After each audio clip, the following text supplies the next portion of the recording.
Our solar system is a place of profound and enduring mysteries. We have mapped planets and landed on moons, yet some of the strangest puzzles are hiding in plain sight, right here in our own cosmic neighborhood. By the end of this journey, you will know 25 of the most baffling phenomena that defy our current understanding of space. We will confront a six-sided storm raging on another world and an interstellar visitor that behaved unlike anything seen before. What single mystery do you think defines the strangeness of our solar system? Our journey into the unexplained begins with a shape that should not exist. High above the cloud tops of Saturn, at its very north pole, a perfect hexagon spins. This is not a fleeting pattern, not a trick of the light, but a permanent, colossal storm system with six astonishingly straight sides, each one longer than the diameter of Earth. When the Voyager probes first glimpsed it in the 1980s, scientists were stunned, suspecting it might be a temporary anomaly. Decades later, the Cassini spacecraft arrived and found it still there, unchanged, a geometric tattoo on a gaseous giant. This is the great hexagon of Saturn, and it defies everything we know about planetary weather. In fluid dynamics, whether in your coffee cup or a planet's atmosphere, motion naturally organizes into circles or spirals driven by rotation and turbulence. Sharp, stable angles like these simply do not form on their own. They should blur, they should warp, but Saturn's hexagon has held its form for at least 40 years, possibly much longer. So what could possibly carve such a precise shape into the clouds?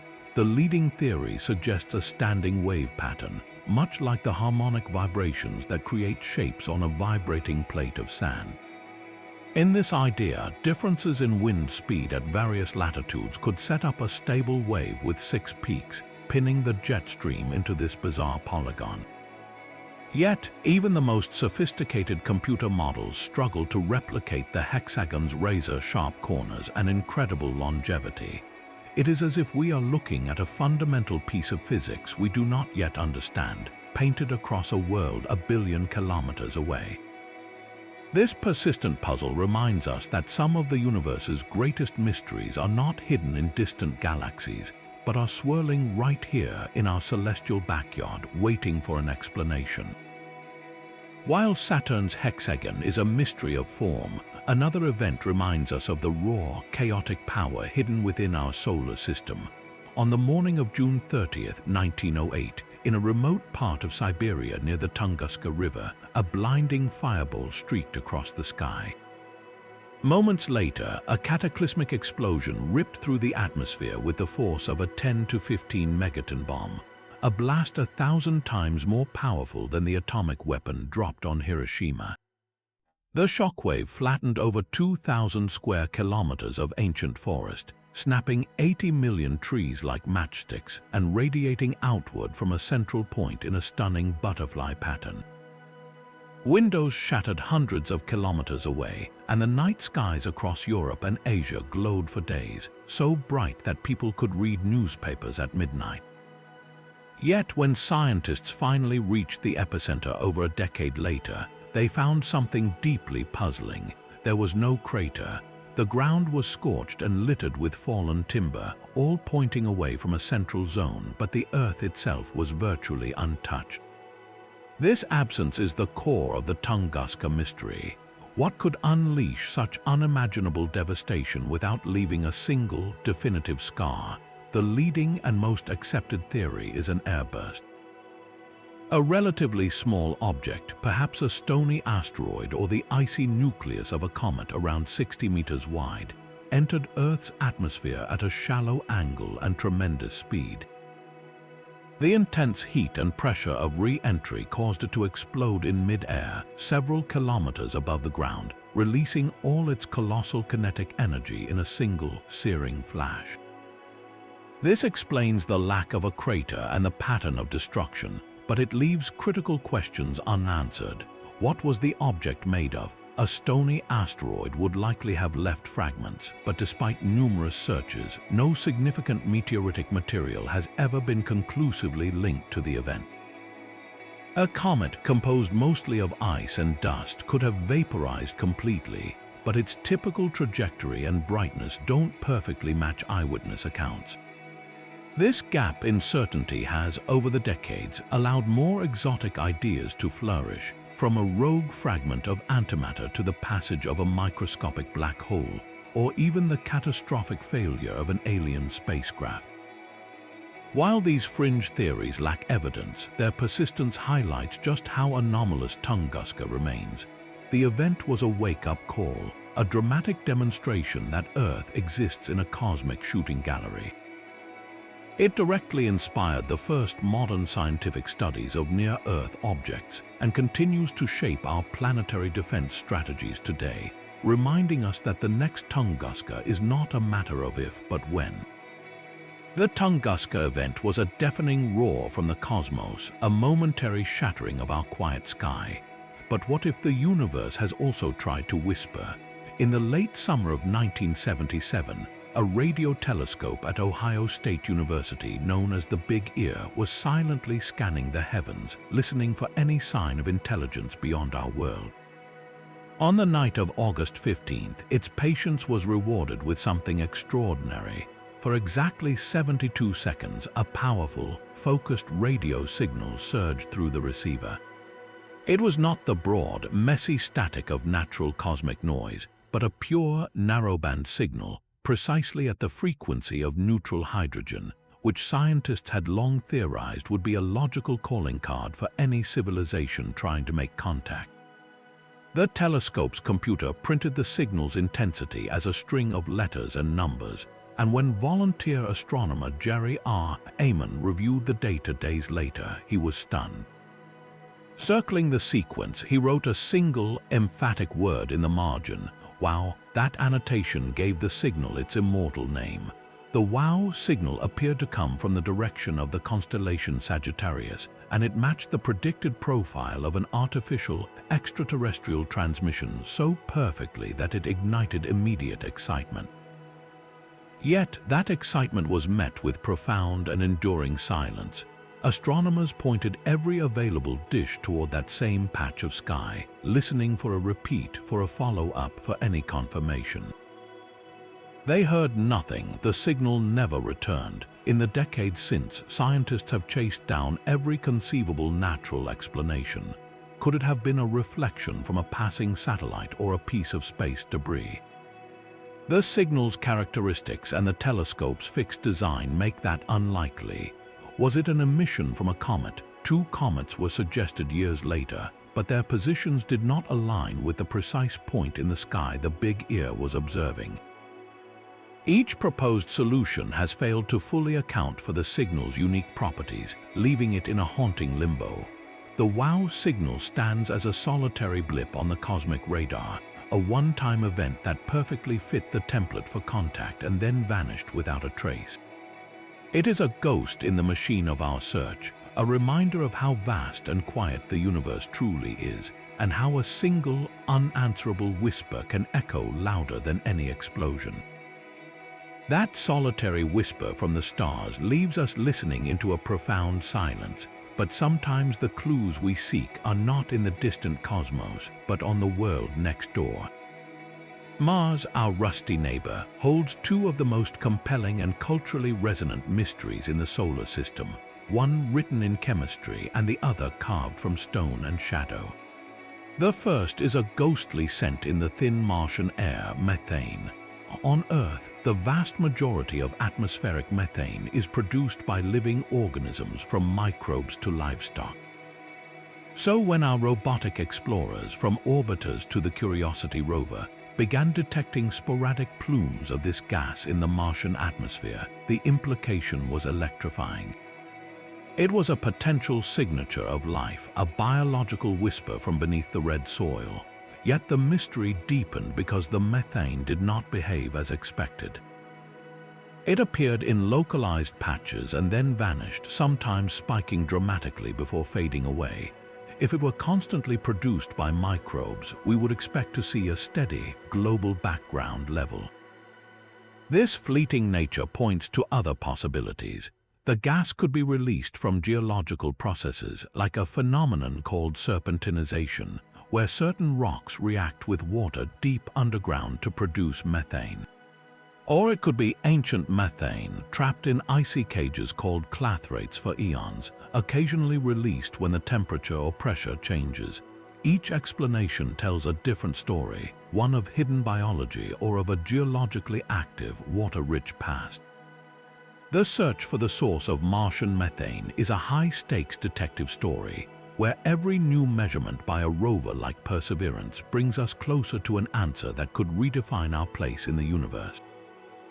This scientific quest for a chemical signal, however, was once overshadowed by a much more visual mystery.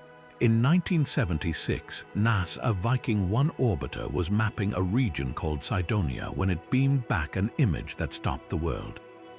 There, amidst the cratered plains, was what appeared to be a colossal human face staring up from the Martian surface, over 3 kilometers from end to end.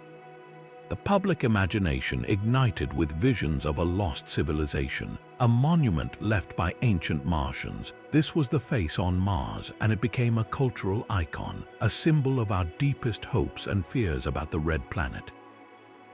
Decades later, with far superior cameras on spacecraft like Mars Global Surveyor, we returned for a clearer look. The new images revealed the truth. The face was not a sculpted monument, but a natural mesa, a butt worn down by eons of wind erosion.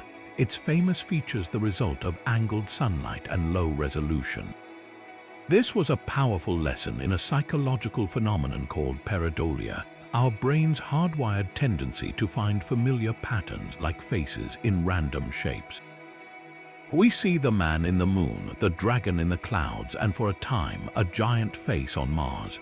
This tendency is a double-edged sword. It fuels our curiosity and drives us to explore, but it can also color our interpretation of data, leading us to see intentional design where there is only the beautiful, chaotic artistry of nature.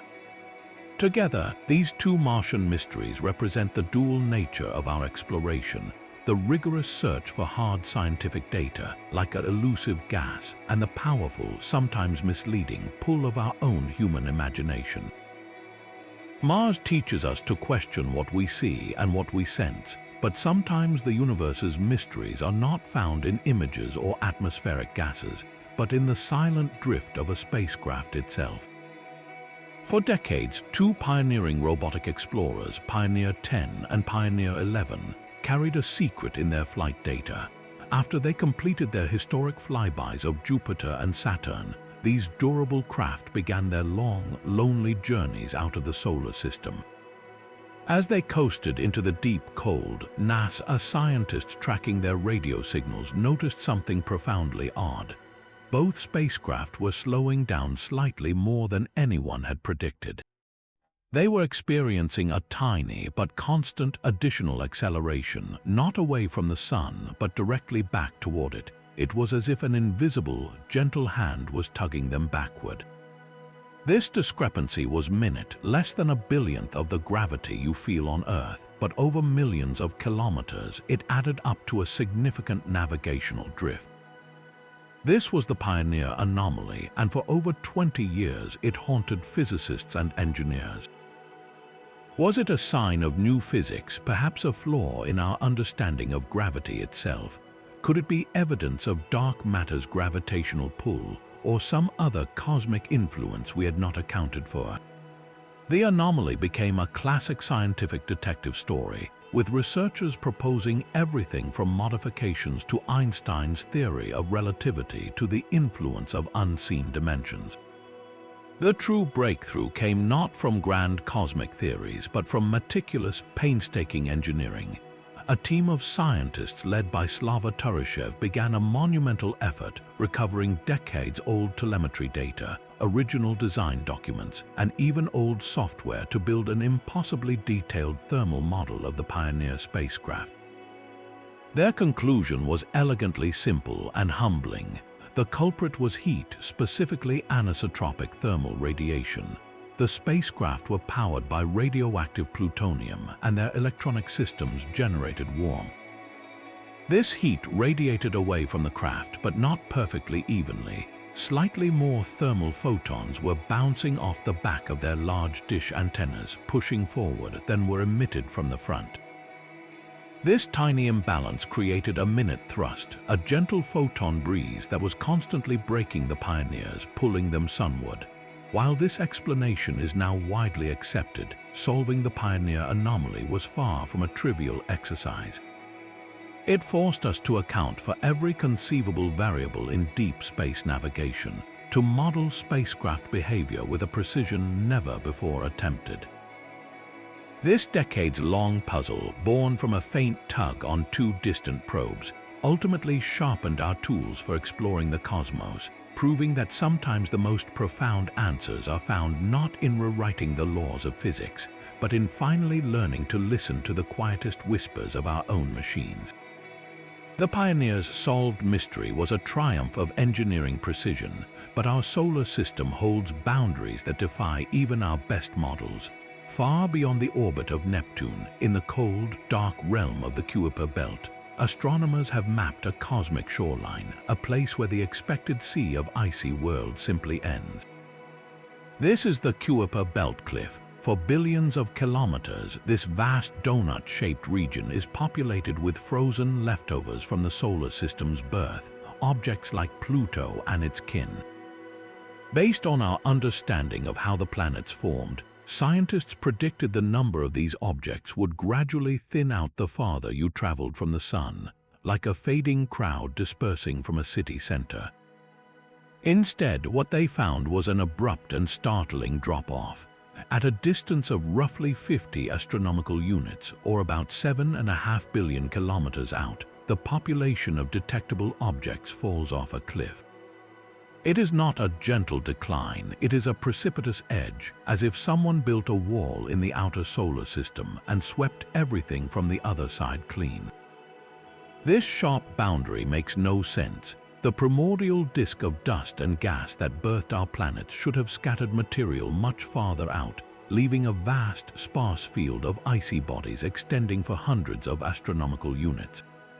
So what carved this edge? One compelling and dramatic theory points to the gravitational hand of an unseen giant. The hypothetical planet 9, a world perhaps 10 times the mass of Earth in a wildly elongated orbit, could be the architect. Its immense gravity, the theory suggests, might have shepherded most Kuiper Belt objects inward, clearing out the region beyond its influence and sculpting that sharp perimeter. Another possibility reaches back into the Sun's infancy, when our star was born in a dense cluster alongside thousands of others. A close flyby from a sibling star in those chaotic early days could have gravitationally plucked away the outermost objects, stripping the solar system's outer fringe and leaving behind the cliff we see today. There are simpler ideas too, like observational bias. Perhaps the objects beyond the cliff are simply too dark or too spread out for our current telescopes to see. Yet every new deep sky survey seems to confirm the edge is real. This isn't just a missing puzzle piece, it is a fundamental question about the architecture of our own home.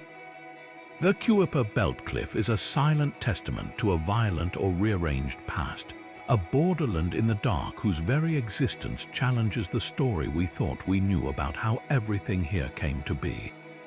That sharp edge in our distant Kuiper Belt defines a border of absence, a place where things simply end. But closer to home, a celestial structure defines itself with a shocking presence, a shape so unnatural it looks crafted. Just over 2,000 light-years away, in the constellation Monoceros, a star known as HD 44179 is dying, and in its final act, it is not creating a beautiful, chaotic sphere or a simple spiral. It is building a perfect red rectangle. This is not an artist's impression or a trick of perspective.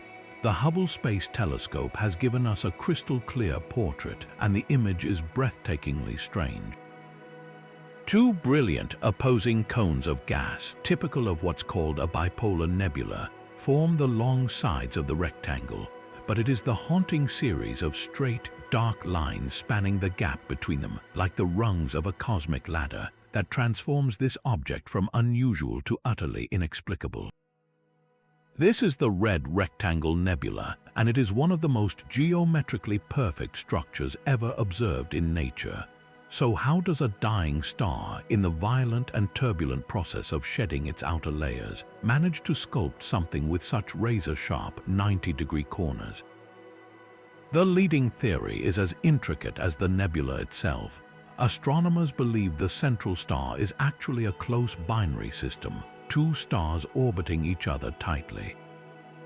As one star ages and puffs out, its expelled material doesn't fly off in all directions.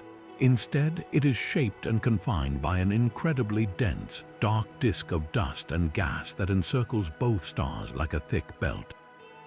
This disk funnels the outflowing gas into two narrow cones, shooting out from the poles above and below the disk. But those mysterious ladder rungs, the key to the rectangular illusion, are thought to be caused by episodic outbursts.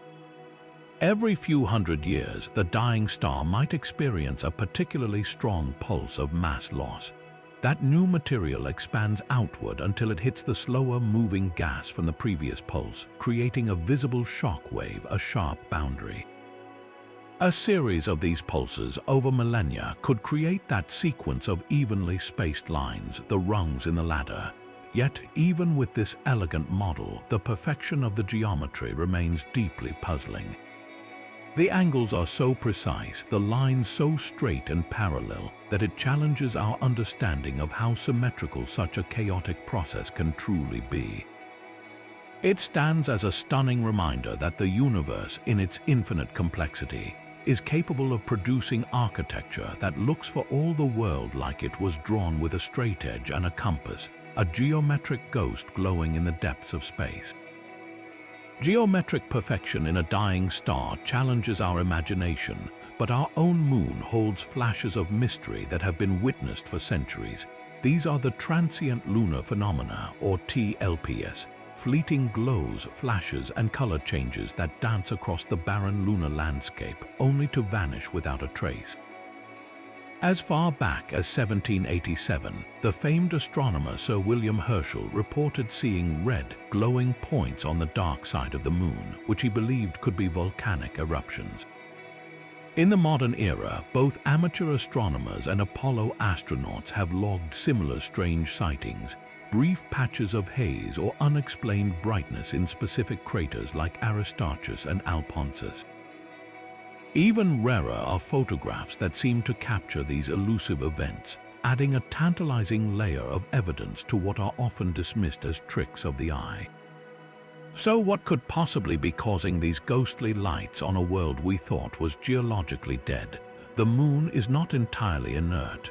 One leading suspect is outgassing, the sudden release of trapped radioactive gases like radon from deep beneath the surface.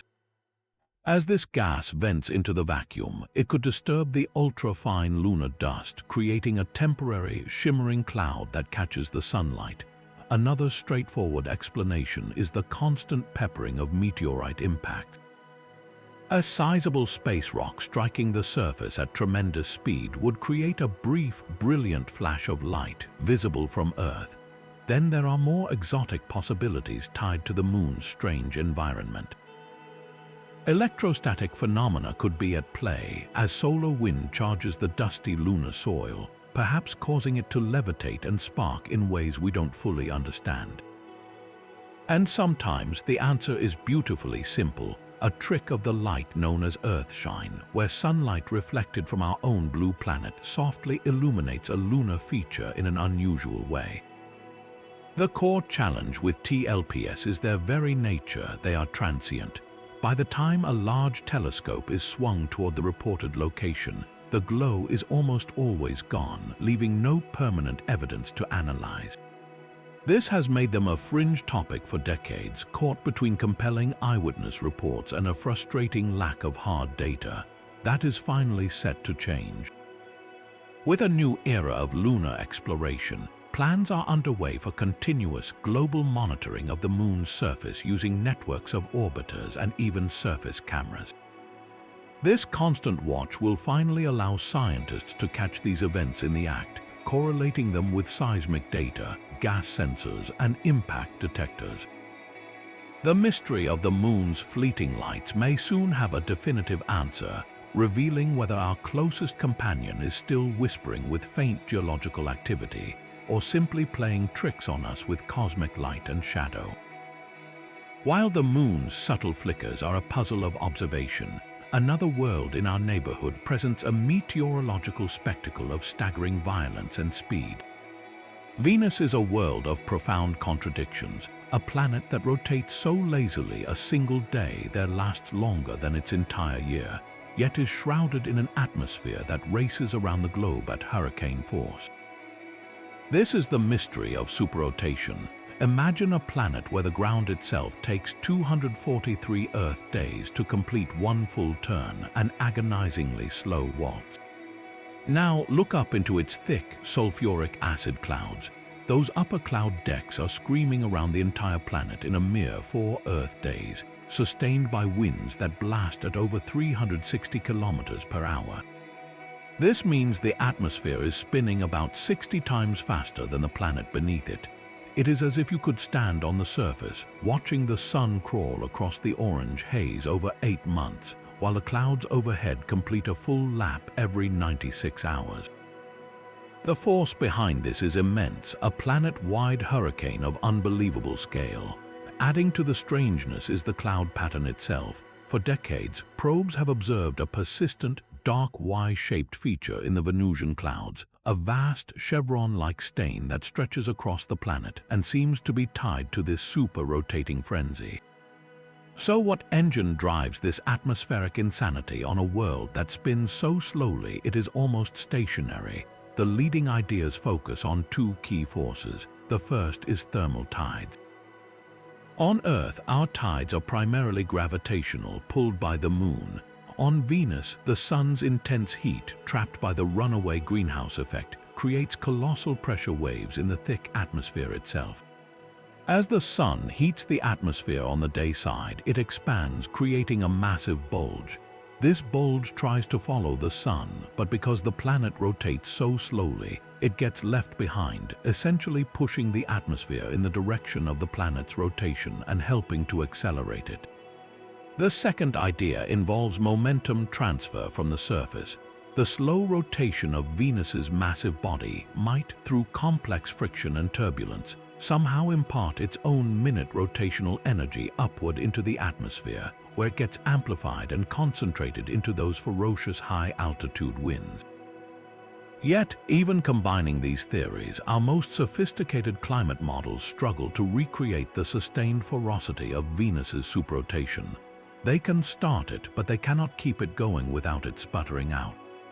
The hellish surface conditions, with temperatures hot enough to melt lead and pressures that would crush a submarine, add another layer of complexity to the puzzle. How does this system maintain its breakneck pace against such incredible friction and heat? This makes Venus not just a cautionary tale of a greenhouse effect gone wild, but a dynamic laboratory for atmospheric physics that operates under rules we are still struggling to decode. The ferocious winds of Venus are a tempest we can see, a storm confined to a single world, but our solar system's influence stretches into a darkness so profound we can only infer its shape from the ghosts it sends our way. This is the Oort cloud, the solar system's final frontier, a theoretical shell of frozen relics that marks the very edge of the sun's gravitational grasp. No telescope has ever seen it directly, and no probe will reach it for tens of thousands of years. Its existence is a deduction, a cosmic detective story written in the trajectories of rare visitors. Every so often, a brilliant comet with an orbit lasting millions of years streaks through our inner solar system. These are the long-period comets, and they arrive from every direction, not from the flat plane of the planets, but from a vast spherical shell surrounding us. The only explanation that fits is a distant, icy reservoir, a gravitational nest where trillions of dormant comets have slept since the dawn of the solar system, occasionally nudged inward by a passing star or the gentle tug of the galaxy itself. This is the Oort cloud, a ghostly halo beginning perhaps 2,000 astronomical units out and extending perhaps halfway to the next star. It is the ultimate source of some of our sky's most spectacular visitors, and its inferred existence is a testament to the power of scientific reasoning. Yet, even as we accept this distant cloud, its hypothetical borderlands have begun to yield real, solid objects that defy our expectations. In 2003, astronomers discovered a world named Sedna, a reddish, icy body about a third the size of Pluto. Its orbit was staggering. At its closest approach, Sedna is still farther from the Sun than Neptune. At its most distant, it swings out to a mind-numbing 937 astronomical units, a journey that takes 11,000 years. Sedna never interacts with the giant planets. It is utterly detached from the planetary region, living in a lonely, frozen purgatory. Then, in 2012, another object designated 2012 VP113, nicknamed Biden, was found with a similarly detached, elongated orbit. These worlds, called sednoids, present a monumental puzzle. How did they get there? The standard model of solar system formation cannot explain it. If they formed in the giant planet region, gravitational kicks should have ejected them entirely, not parked them in these stable, yet impossibly distant, orbits. If they formed out in the Oort cloud, they shouldn't have orbits that keep them so consistently far from the Sun's warmth. Their very existence points to a dramatic reshaping event. One compelling theory is the gravitational hand of Planet 9, whose immense and distant orbit could shepherd objects like Sedna into these peculiar paths, corralling them like a cosmic shepherd. Another reaches back to the Sun's birth in a stellar nursery, where a close pass by a sibling star could have ripped a population of inner solar system objects outward, stranding them in these detached orbits. The sednoids are not just curiosities, they are celestial signposts pointing to a violent chapter in our solar system's youth that we are only beginning to read. They are the first tangible whispers from the Oort cloud's inner edge, challenging our maps and daring us to find what else lies in the profound dark. From the theoretical whispers of the Oort cloud, we return to a storm you can see with a backyard telescope, a vortex of such immense power and age it defies belief. Jupiter's Great Red Spot is a tempest that makes every hurricane on Earth look like a fleeting gust. This colossal crimson oval, wider than our entire planet, has been churning in Jupiter's southern hemisphere for at least 190 years and likely for centuries before that. It is a permanent hurricane, an atmospheric monument to chaos that simply refuses to die. And that is the central mystery. Why is it still here?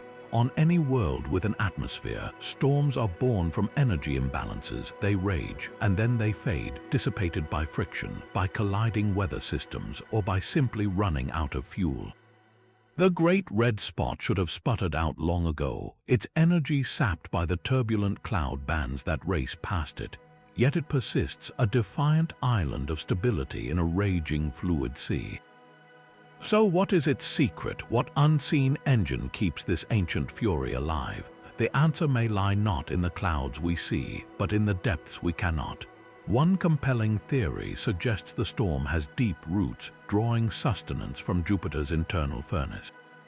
Unlike Earth, which is warmed primarily by the Sun, Jupiter radiates more heat than it receives, a leftover fire from its violent formation. This internal heat, rising from the planet's core, creates powerful convection currents, the same process that drives thunderstorms on Earth but on a planetary scale. The Great Red Spot may act like a massive atmospheric plug, tapping into these deep energy currents and converting them into its endless swirling motion. It is not just a surface feature, it could be a chimney for Jupiter's inner heat. Another key to its longevity is its diet. Jupiter's atmosphere is a violent menagerie of smaller storms and vortices, constantly colliding and merging. The Great Red Spot is a cosmic predator, absorbing these smaller systems as they drift into its path. This cannibalistic behavior injects fresh, angular momentum into the storm, like spinning a top every time it starts to wobble, giving it a constant source of new energy to counteract frictional losses. Its famous red color, which can deepen to a rich brick hue or fade to a pale salmon pink, adds another layer of intrigue. The color is likely caused by chemicals, perhaps sulfur or phosphorus compounds, being upwelled from deeper, warmer layers of the atmosphere and altered by ultraviolet light from the sun. The changing intensity of the color may be a visible sign of these vertical dynamics, a clue that the storm is breathing, drawing material up from the abyss below. And in recent decades, we have watched this giant begin to change shape. Once large enough to swallow 3 Earths side by side, it has been steadily shrinking and becoming more circular, though it remains titanic. Whether this is a slow death spiral or merely a new phase in its immortal life is unknown. The Great Red Spot is not a static painting on Jupiter's face. It is a dynamic, living entity, a storm that has witnessed centuries of human history from its perch 500 million miles away, and its enduring rage is one of the solar system's most majestic and unresolved wonders. Jupiter's storm rages with a predictable, ancient rhythm, but far beyond our solar system. A star began to behave in a way that defied all rhythm and reason. In the constellation Cygnus, over 1,200 light-years away, a seemingly ordinary star named KIC 8462852, now famously called Tabby's star, began to flicker. The Kepler Space Telescope, designed to hunt for planets by watching for the tiny, regular dimming caused by an orbiting world, caught something utterly different. Instead of the gentle, periodic dips of a planet transit, Tabby's star plunged into darkness erratically and dramatically, sometimes dimming by a staggering 22%, a drop far too extreme for any known planet to cause. These were not clean, symmetrical dips, but jagged, asymmetrical valleys in the light curve, as if something with a bizarre, complex shape was drifting haphazardly across the star's face. The star would also exhibit a long-term, gradual fading over years, adding another layer to the mystery. This bizarre behavior catapulted the star, nicknamed for its lead researcher Tabitha Boyajian, into the spotlight as the most mysterious star in our galaxy. The data was so strange that it immediately sparked the most tantalizing of all possible explanations. Could we be seeing an alien megastructure? The idea of a Dyson swarm, a vast collection of energy collecting satellites built by an advanced civilization, fit the data's irregular, deep dimming patterns eerily well. It was a hypothesis born from sheer wonder, a cosmic what-if that captured the global imagination. Yet science requires more than wonder, it demands systematic elimination. Astronomers got to work testing every conceivable natural cause. First, they ruled out planets. No single planet or even a cluster of planets could block that much light without being impossibly large. Next, they considered a recent catastrophic collision between planets, which would create a massive cloud of dust and debris. But such an event would also produce an immense, observable infrared glow from the warm dust, and Tabby's star showed no such excess heat. The leading natural theory became a swarm of giant comets, perhaps hundreds of thousands of them, on wildly eccentric orbits. As they fragmented and vaporized near the star, they could create the complex, clumpy dust clouds needed to explain the irregular dips. This comet family idea is the best fit we have, but it too strains credibility, requiring an implausibly vast and coordinated population of comets all arriving at the same time in the star's history.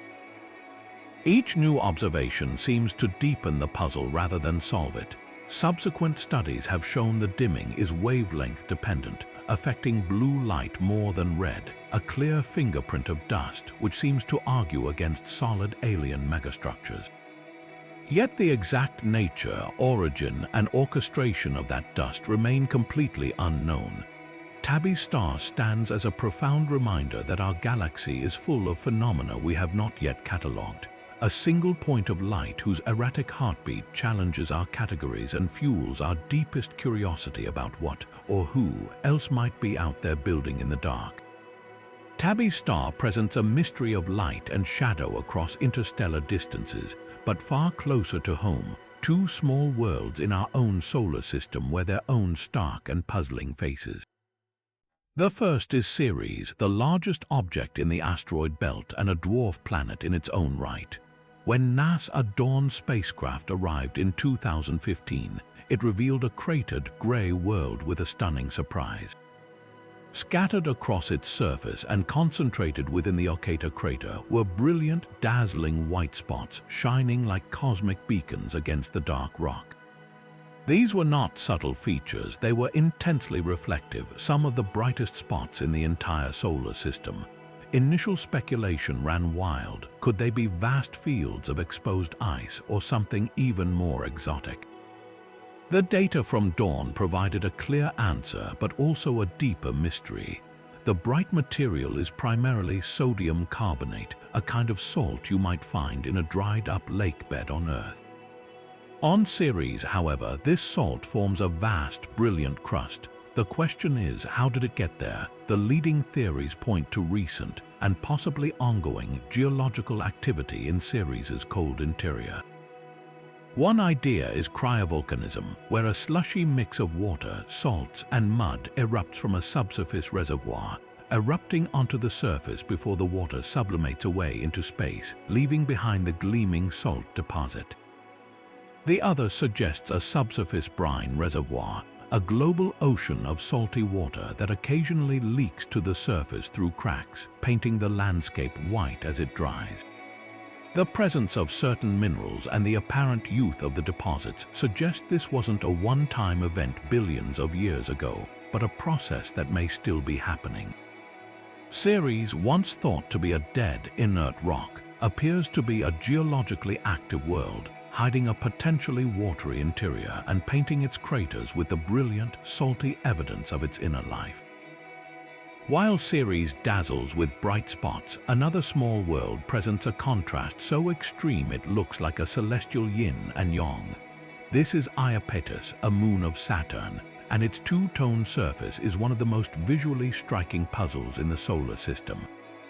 One hemisphere of Iapetus is as dark as fresh asphalt, while the opposing side gleams as bright as dirty snow. The boundary between them is razor-sharp, a line of cosmic chiaroscuro. It is as if the moon was carelessly dipped in ink, coating one half completely. For centuries, this dichotomy baffled astronomers. The leading theory today is a fascinating process called thermal migration. It begins with dark, dusty material, likely knocked off from other, more distant moons of Saturn.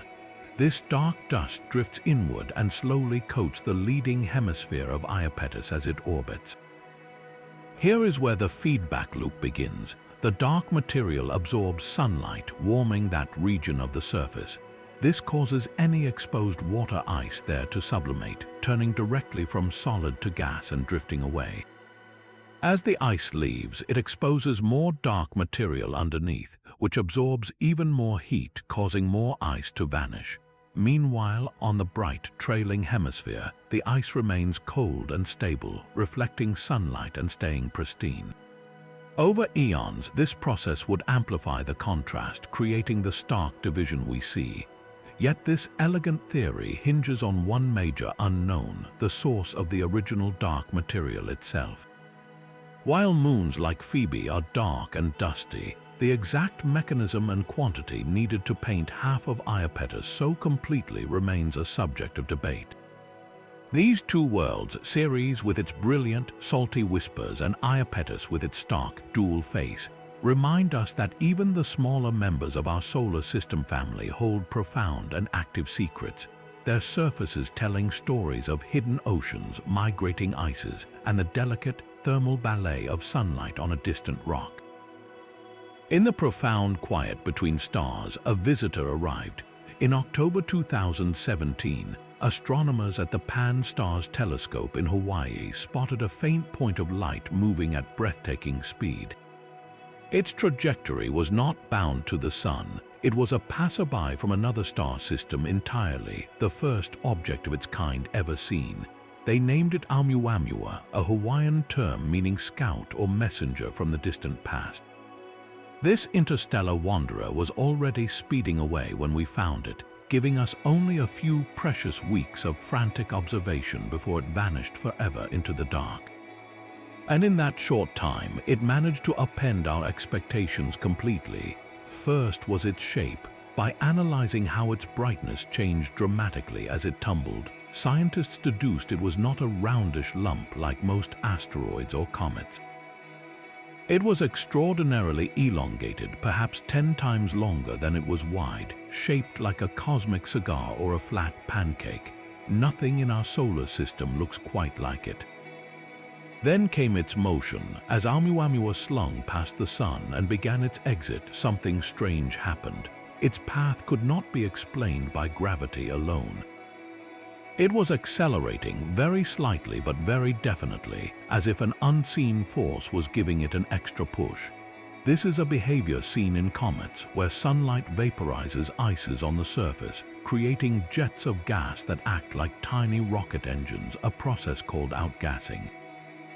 But Oumuamua showed no visible coma, no surrounding cloud of gas and dust that is the classic signature of an active comet. It looked like a bare, inert rock, yet it was behaving like an icy snowball. The mainstream scientific explanation focuses on this very puzzle. One compelling idea is that Oumuamua was made of something like solid nitrogen ice, a chunk that might have been sheared off a Pluto-like world in a distant system. As the sun warmed it, the nitrogen would have sublimated directly from solid to gas, creating the thrust for acceleration without producing the dusty debris of a typical comet. Another theory suggests molecular hydrogen ice, which could also vaporize without a dusty trail. These are exotic but natural explanations, fitting within the bounds of known physics, even if such objects are incredibly rare. Yet the object's unique combination of traits, its extreme shape, its stealthy acceleration, and its lack of a tail led some, like Harvard astronomer Avi Loeb, to propose a more speculative hypothesis. Could Oumuamua be artificial? Perhaps it was a piece of a light sail, a thin, reflective sheet designed to be pushed by starlight, a fragment of technology from a civilization far away. This idea, while captivating, is not the consensus. Most scientists argue that we should exhaust every possible natural explanation before leaping to such a profound conclusion, and the nitrogen or hydrogen iceberg theories provide a plausible, if unusual, natural pathway. The true frustration and the core of the mystery is that we will likely never know for sure. Oumuamua is now too far and too faint to observe. A fleeting ghost that passed through our cosmic neighborhood, presented us with a list of bizarre clues, and then disappeared without revealing its answer. It remains an ambiguous cipher, a reminder that the galaxy is likely filled with strange and wonderful objects we have only begun to imagine, and that sometimes the most important messengers are the ones that leave before we can ask our questions. Our own planet's ancient past holds a paradox that challenges our understanding of life itself. Billions of years ago, when the first single-celled organisms were beginning to stir in the primordial oceans, our sun was not the bright, steady star we know today. It was a faint, young sun, radiating about 30% less energy than it does now. According to every basic climate model we have, that reduced solar output should have turned Earth into a permanent global snowball, a frozen wasteland locked in ice from pole to pole. And yet, the geological record tells a completely different story. Rocks older than 3.5 billion years show clear evidence of liquid water, from ripple marks preserved in ancient sediments to minerals that can only form in a wet environment. Even more astonishing, the fossilized remains of some of the earliest life forms appear in this same window of time. So here is the profound contradiction. How did a faint sun manage to keep Earth's oceans from freezing solid, creating a cradle warm enough for life to begin? This is the faint young sun paradox, and it is not just a curiosity of climatology. It is a fundamental question about our own existence. If the models are correct, we should not be here. So what kept the early Earth warm? Scientists have proposed several compelling solutions, each painting a picture of a very different world. The leading idea involves a supercharged greenhouse effect. Today, carbon dioxide and methane are potent but trace gases in our atmosphere. Back then, their concentrations might have been hundreds of times higher, creating a thick, insulating blanket that trapped enough of the sun's meager heat to keep the global thermostat above freezing. This is plausible as volcanic activity was far more rampant, constantly belching carbon dioxide into the air. Another factor could have been Earth's appearance or its albedo. With fewer continents and possibly different cloud cover, the young planet might have been darker, absorbing more of the precious sunlight instead of reflecting it back into space. Even the planet's rotation may have played a role. A faster spin could have altered weather patterns and heat distribution in ways that prevented a global freeze. Some more speculative theories suggest the sun itself might have been more active in its youth, with stronger solar winds or more frequent flares that provided an extra burst of energy. Or perhaps Earth's internal heat from radioactive decay and a hotter mantle contributed more significantly to warming the oceans from below. The truth likely involves a combination of these factors, a delicate and fortuitous balancing act that allowed liquid water to persist for eons. Solving this paradox is more than an academic exercise. It is key to understanding what makes a planet habitable over astronomical timescales. It forces us to ask whether our own stable climate is a miraculous exception or a common outcome for rocky worlds. As we look at other planets and moons, wondering about their potential for life, the faint young sun paradox reminds us that habitability is not just about being in the right place, but about having the right chemistry, the right geology, and perhaps just the right amount of luck to hold onto warmth when the universe seems determined to let it go. That balancing act of planetary warmth, however, is not unique to Earth. Far out in the cold, a blue giant is burning with a hidden fire. Neptune, the solar system's outermost planet, should be a frozen, placid world, receiving only a faint whisper of sunlight from a star now 3 billion kilometers away. Yet, when the Voyager 2 probe flew past in 1989, it revealed a world of shocking violence with supersonic winds and colossal, Earth-sized storms churning its atmosphere.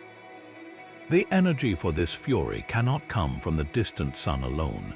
Measurements confirmed a startling fact. Neptune radiates about 2.6 times more heat into space than it receives from our star. It is glowing with its own internal fire, a leftover furnace from its birth 4.5 billion years ago. This makes Neptune's vibrant, dynamic weather a profound puzzle because its almost identical twin, Uranus, does not share this trait. Uranus is in near-perfect thermal equilibrium, radiating away almost exactly the heat it gets from the sun, and as a result, its atmosphere is eerily calm and featureless by comparison. So why is Neptune so hot inside while Uranus is not? The leading theory points to the slow, gravitational settling of its core. As the planet gradually contracts under its own immense weight, converting gravitational potential energy into heat, it essentially gives itself a continuous, gentle squeeze, warming it from the inside out.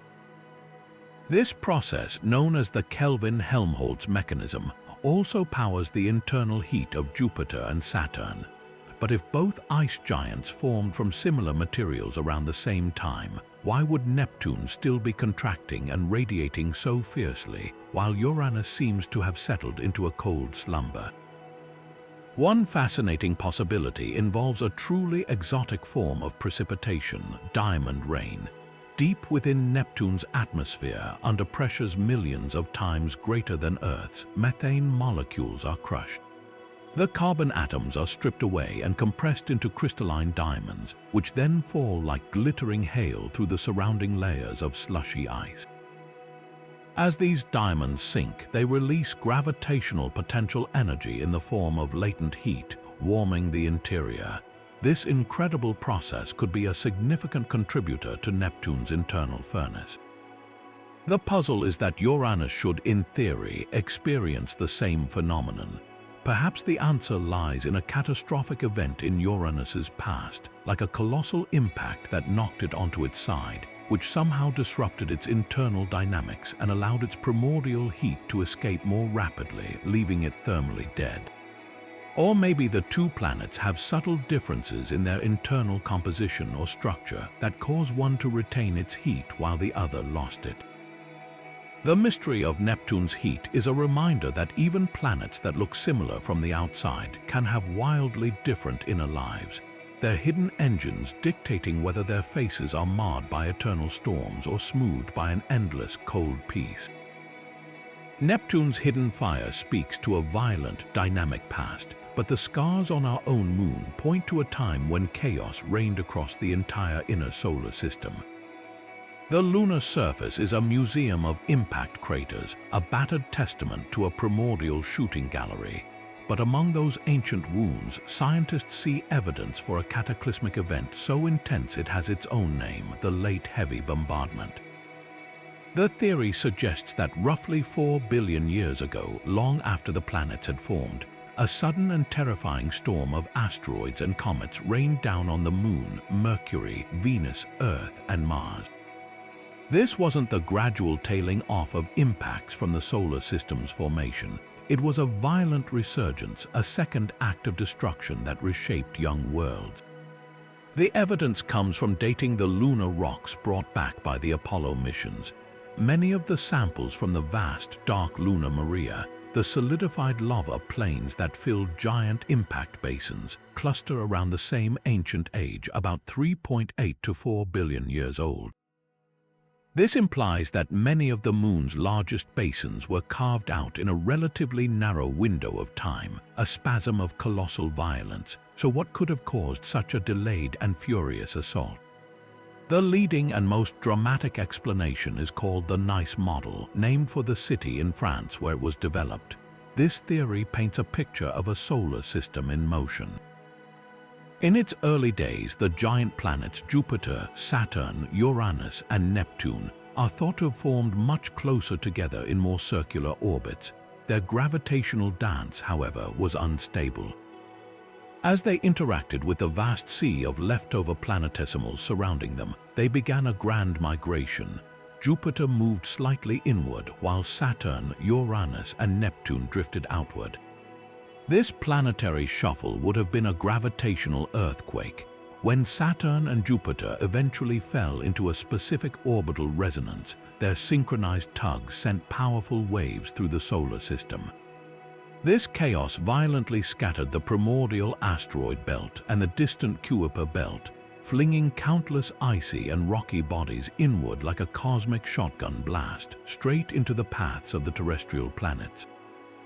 For 200 million years, the inner solar system became a hellscape of impacts, one of which may have even given Earth its moon. It's a compelling story that explains the lunar record, the odd orbits of some asteroids, and the populations of small moons around the giant planets. Yet, for all its elegance, the Late Heavy Bombardment is not a settled fact. A vigorous scientific debate continues to question its very nature. Some researchers argue the data doesn't require a sudden, dramatic spike. Instead, they propose a long, slow decline in impact rates, a gradual tail off from the solar system's violent birth. The apparent clustering of lunar rock ages, they suggest, could be a sampling bias as the Apollo missions landed on specific, heavily cratered terrain that might not represent the whole moon. Others point to asteroid belt dynamics, suggesting a more local source for the impactors that doesn't require such a dramatic planetary migration event. The timing is also under scrutiny. Could this bombardment have started earlier and lasted longer than we think? This isn't just academic disagreement, it's a fundamental debate about our own origin story. If the Late Heavy Bombardment was real, it was an epoch of sterilizing violence that could have repeatedly wiped the slate clean on early Earth, making the emergence of life a miraculous triumph against the odds. If it was more gradual, it paints a different picture, one where life could have gained a foothold in a slightly less hostile environment. Unraveling this ancient chronology is key to understanding not just the scars on our moon, but the very conditions that allowed us to be here at all. That bombardment of chaos might have been the very event that gave us our most constant companion.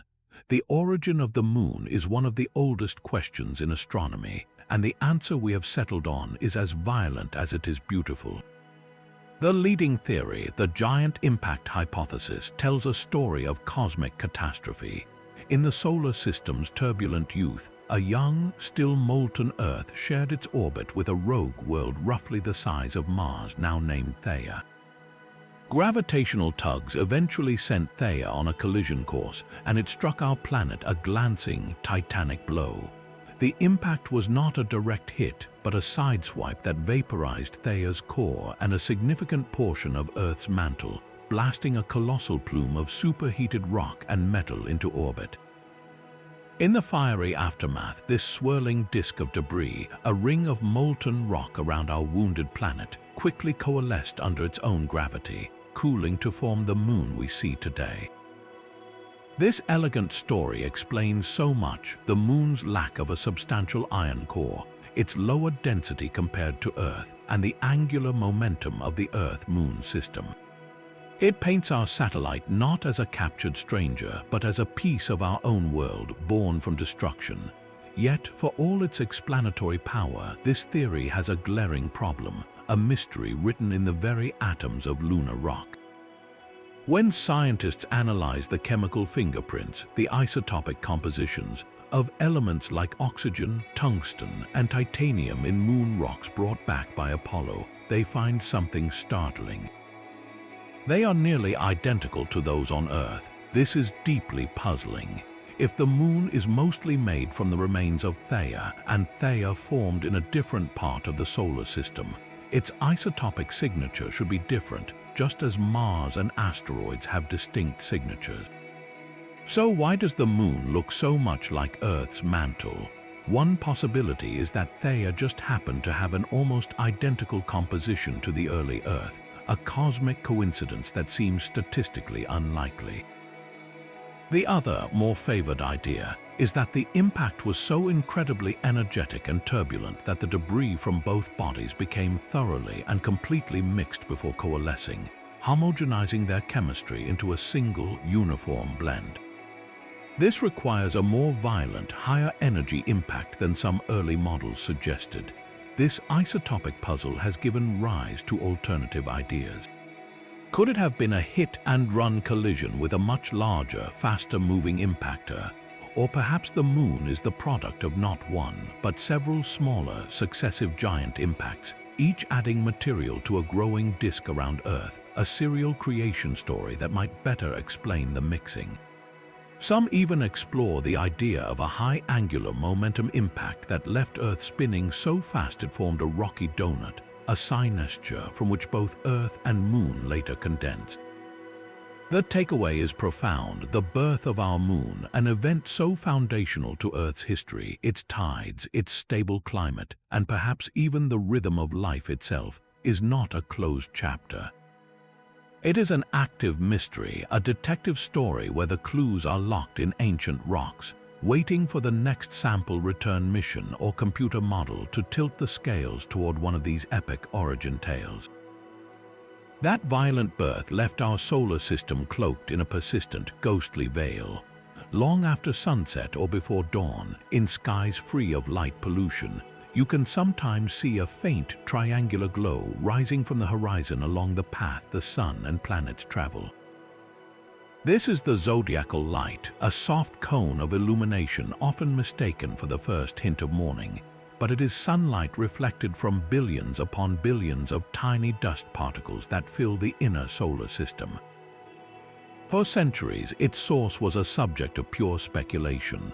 Today, we know it is dust, but the mystery lies in where exactly all that dust is coming from and how it got there in such vast quantities.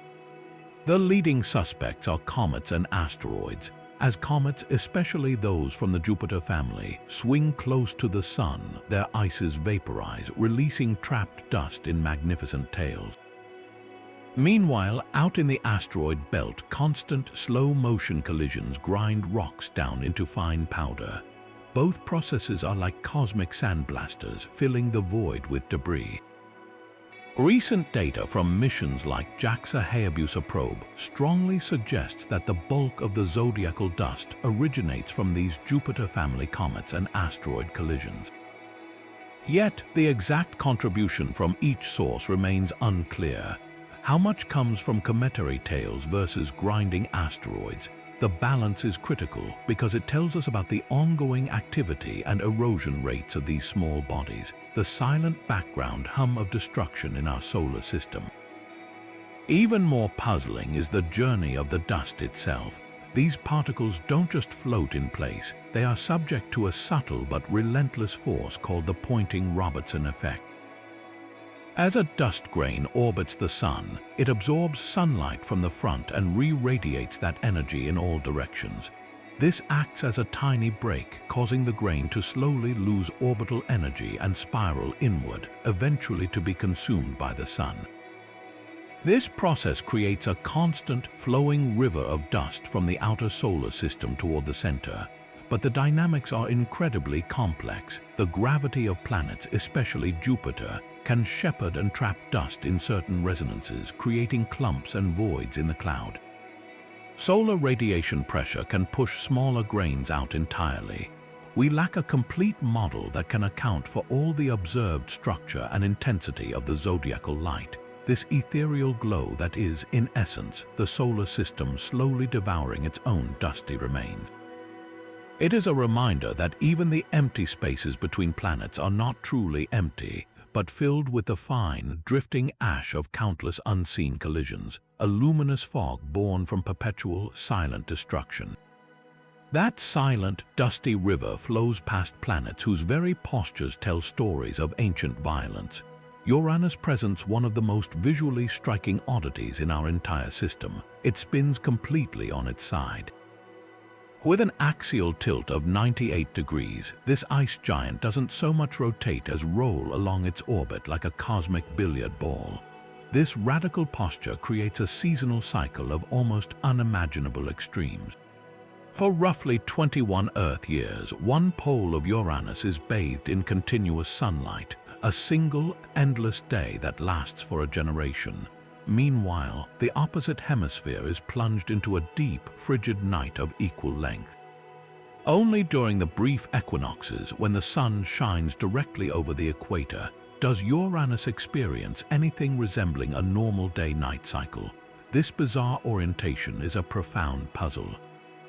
What could possibly knock an entire planet, a world over 4 times wider than Earth, onto its side? The leading and most dramatic theory is a cataclysmic collision in the solar system's infancy. Astronomers hypothesize that a protoplanet, perhaps as large as Earth itself, slammed into Uranus with such force that it literally tipped the world over, leaving it with its permanent, dramatic lean. This idea is compelling and fits within our understanding of the chaotic early solar system, where such giant impacts were not uncommon. Yet, this explanation runs into a major complication when we look at Uranus's family. The planet has at least 27 known moons, and they all orbit neatly around its equator, aligned with its dramatic tilt. This is the heart of the mystery. If a single, colossal impact knocked Uranus over, the immense force and angular momentum of that event should have profoundly disturbed the orbits of any moons that existed at the time. We would expect to see some moons in wildly inclined, retrograde, or chaotic orbits as a result of the gravitational chaos. Instead, Uranus's moons orbit in an orderly, flat plane, as if they formed from a disk of debris after the planet was already tilted. This suggests 2 possibilities, both deeply intriguing. The first is that the moons we see today are not the original family, but a second generation. The titanic impact that tilted Uranus could have been so violent that it completely obliterated any pre-existing moons, with the current satellites forming later from the resulting debris ring, neatly aligned with the planet's new equator. The second possibility is that the tilt wasn't caused by a single knockout blow, but by a slower, more gradual process, perhaps gravitational resonances with other giant planets, or the influence of a massive, since ejected sibling, slowly torqued Uranus over billions of years, allowing its moons to peacefully follow along. Each scenario paints a different picture of our solar system's youth, one of sudden, shattering violence or of a slow, gravitational dance that went terribly awry. Uranus, with its serene blue face and sideways roll, is a quiet monument to an ancient upheaval whose exact nature we are still working to decipher. Its extreme seasons a direct consequence of a forgotten celestial drama. Uranus's dramatic tilt hints at a solar system shaped by unseen giants, and today, astronomers are hunting for another that might still be lurking in the dark. The Planet 9 hypothesis is not a claim of discovery, but a brilliant piece of celestial detective work, a case built entirely on the strange behavior of distant icy objects. Far beyond Neptune, in the frigid expanse known as the scattered disk, a group of extreme trans-Neptunian objects follow orbits that defy random chance. These are not the typical, slowly drifting ice dwarfs. Their elongated paths share a peculiar alignment, their points of closest approach to the Sun clustered in one region of the sky, and their orbits tilted in a similar direction. Statistically, this clustering is extraordinarily unlikely to happen by accident, like finding a dozen scattered leaves on a pond all pointing the same way. The gravitational hand of an unseen shepherd is the most elegant explanation, a massive planet whose distant tug herds these smaller objects into these peculiar, synchronized orbits. Based on the precise way these ET and OS are aligned, scientists can estimate the properties of this hidden world. Planet 9, if it exists, would be a true giant with a mass between 5 and 10 times that of Earth, placing it somewhere between a super-Earth and a mini-Neptune, a class of planet common around other stars but missing from our own neighborhood. Its orbit would be staggering, a long, thin ellipse that takes between 10,000 and 20,000 years to complete a single journey around the Sun. At its closest, it might swing within a few hundred astronomical units, still far beyond Pluto. At its most distant, it would vanish into the profound dark over 1,000 astronomical units away. This proposed orbit explains why we haven't found it yet. It spends most of its time in the deepest, slowest part of its path, reflecting almost no sunlight for our telescopes to catch. The search is a monumental challenge, requiring painstaking scans of vast, starry fields to find a single, incredibly slow-moving dot. Major sky surveys like Pan-STARRS and the upcoming Vera C. Rubin Observatory are our best hope, using immense digital cameras to photograph the entire visible sky night after night, looking for that one faint point that shifts against the backdrop of fixed stars. Yet, the mystery has spawned an even more exotic idea. Could the gravitational signature be caused by something other than a planet? A small, primordial black hole, a relic from the universe's first second, with a mass equal to 5 Earths but compressed into an object the size of a grapefruit, would exert the same precise pull. This dark alternative is incredibly difficult to prove or disprove, but it highlights the profound nature of the puzzle. We are not just looking for a new planet, we are deciphering gravitational whispers from the solar system's outermost frontier, clues that point to either a missing giant world or a fragment of cosmic dawn, forever hiding in the perpetual twilight of our sun's weakest grasp. That hunt for a hidden giant in the cold dark is driven by gravity's subtle signature, but our own star presents a mystery of pure, searing energy. The sun's surface, the photosphere, is a churning sea of plasma at a temperature of about 5,500 degrees Celsius.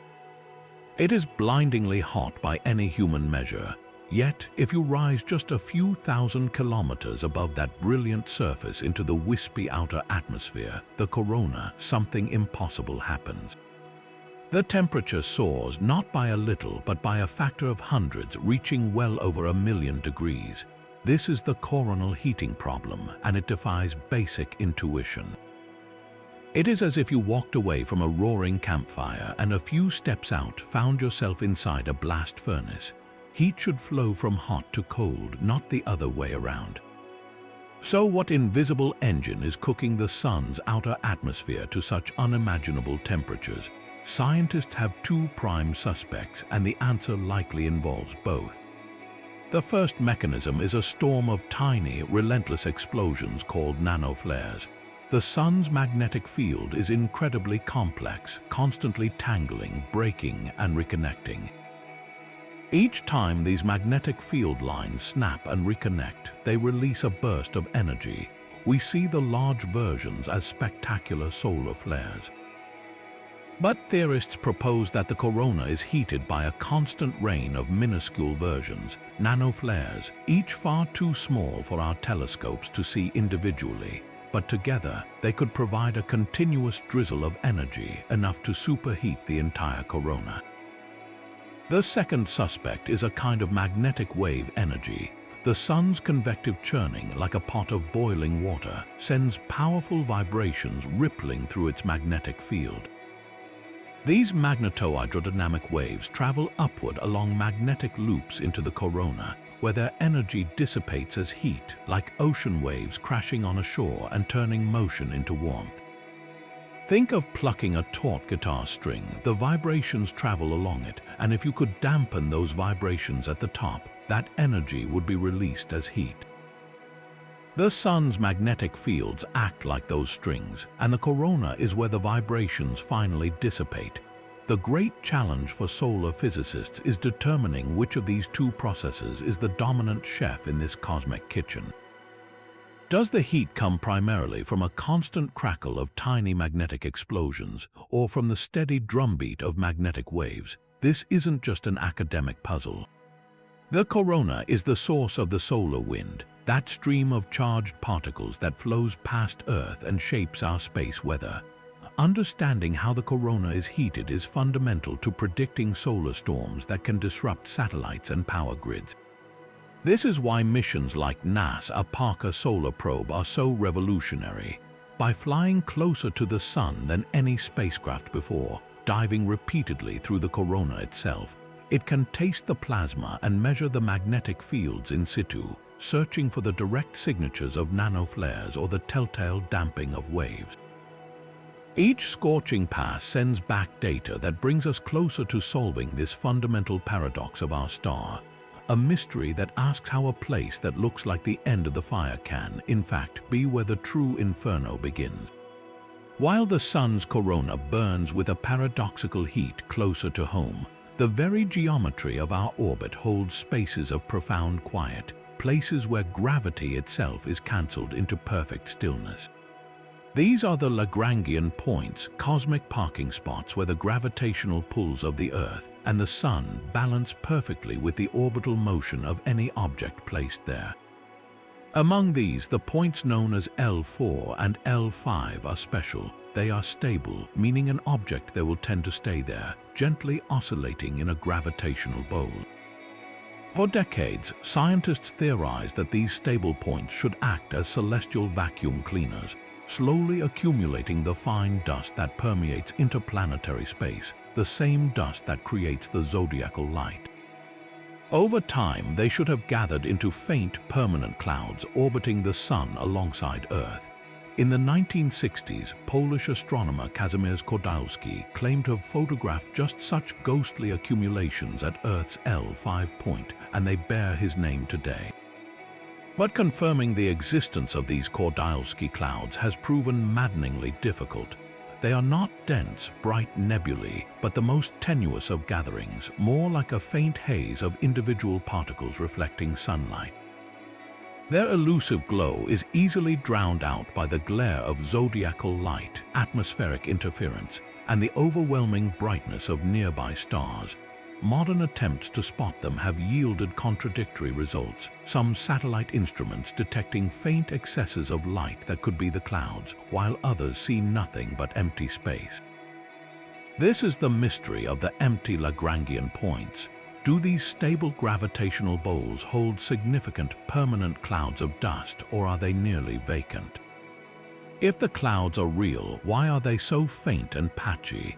The solar wind and radiation pressure should constantly blow this fine dust away, so any accumulation would be a delicate balance between capture and erosion. Their uncertain density challenges our models of how microscopic material behaves and persists in the dynamic environment of cislunar space. Finding a definitive answer is more than an academic exercise. If these points can naturally trap and hold matter, they become ideal locations for future space stations or observatories, requiring minimal fuel to maintain position. But first, we must know what is actually there. The quest to confirm the Kordylewski clouds is a hunt for a ghost in the machine of orbital mechanics, a search for a faint signature in the very places we thought we understood best, reminding us that even in the mapped and measured spaces near our home, the universe can still hide its dust in plain sight.